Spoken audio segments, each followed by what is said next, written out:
ចា hello សួស្តីបងប្អូនចាបងប្អូនតែងតែជម្រាបសួរតាក់ទងទៅនឹងគុណភាពនិងតម្លៃអញ្ចឹងចង់ជម្រាបជូនបងប្អូនថាប្រភេទអាលុយមីញ៉ូមក្តីចាកញ្ចក់ក្តីវាមានគុណភាពទៅតាមតម្លៃអញ្ចឹងនៅទីនេះចាគឺខ្ញុំណែនាំបង្ហាញបងប្អូនតាក់ទងទៅនឹង system 2ចានេះគឺ system ស៊េរី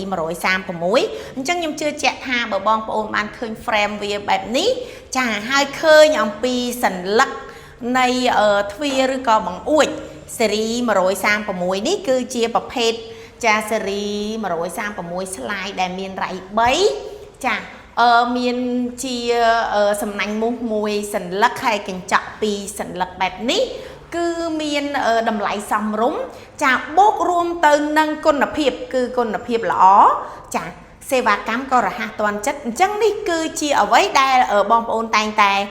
មានសំណួរថាហេតុអីគាត់មានតម្លៃថ្លៃចាតម្លៃគឺអាស្រ័យទៅលើគុណភាពណាហើយមួយផ្នែកនេះទៀតជាប្រភេទ slide ស៊េរី92ហេតុអីបាន slide ស៊េរី92មានតែនៅ CY ចាពីព្រោះ CY គឺមាននាំចូលផ្ដាច់មុខគឺ slide ស៊េរី92ដែលអត់មានក្រុមហ៊ុនណាមានទេអញ្ចឹងគឺស៊េរី92នេះបង្ហាញអំពីគុណភាព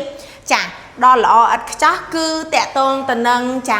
ក្រងគឺមានកម្រាស់ម៉ាលី4ចំណែកឯសញ្ញកគឺម៉ាលី6ហើយរ៉ៃគឺ smooth ល្អណាស់បងប្អូនប្រើ4 10ឆ្នាំគឺអត់ទៅណាទេក្នុងការសាងសង់គេហដ្ឋានមិនមែនយើងមួយឆ្នាំសាងសង់ម្ដងឬក៏មួយឆ្នាំជួសជុលម្ដងទេអញ្ចឹងមុននឹងជ្រើសរើសនៅទ្វារបង្អួច